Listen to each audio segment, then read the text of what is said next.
जर महाराष्ट्र राज्याचे उपमुख्यमंत्री देवेंद्र फडणवीस यांनी आज पत्रकार परिषद घेतली.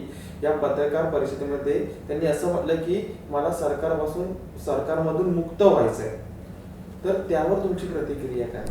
महाराष्ट्राचे उपमुख्यमंत्री देवेंद्र फडणवीस यांचं महाराष्ट्राच्या राजकारणात एक महत्त्वाची भूमिका ते आजवर घेत आलेली आहेत. त्यांनी आता जे काही लोकसभा निवडणुकीत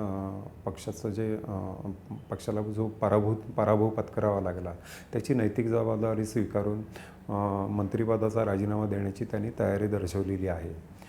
पण प्रत्यक्षात ते राजीनामा देतील की नाही ह्या सगळ्या गोष्टी आहेत. पण त्यांनी तयारी दर्शवली. त्याच्या मागची कारणं अशी आहेत की आगामी विधानसभेच्या निवडणुका आहेत, तोंडावर आहेत.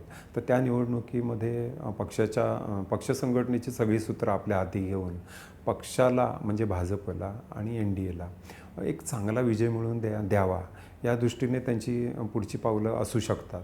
तर त्यामुळेच त्यांनी मंत्रिपदाचा राजीनामा दिला असावा. पण परिस्थिती अशी आहे की सध्या ते महाराष्ट्रात टीकेचा विषय बनलेले आहेत. कारण काँग्रेस असेल, उद्धव ठाकरेंची शिवसेना असेल किंवा शरद पवारांची राष्ट्रवादी काँग्रेस असेल, यांनी खूप त्यांच्यावर टीका केलेली आहे. आणि जनसामान्यांमध्ये सुद्धा त्यांची प्रतिमा आहे ना एक खलनायक म्हणून तयार झालेली आहे. तर ही जी प्रतिमा जी आहे ही त्यांच्या दृष्टीने त्यांना पुसण्याची पण गरज आहे. म्हणून ते एक बाबा मी आता अशा पद्धतीने काम करून दाखवेन की माझी प्रतिमा पण उजळ होईल आणि त्याचा पक्षाला पण फायदा होईल. त्या दृष्टीने त्यांनी नैतिकता दाखवून राजीनाम्याची तयारी दर्शवलेली आहे. पण पुढे काय होतं त्यांना लोक ॲक्सेप्ट करतात का किंवा त्यांच्या पक्षातली लोकंसुद्धा त्यांना ॲक्सेप्ट करतात का हा महत्त्वाचा मुद्दा आहे.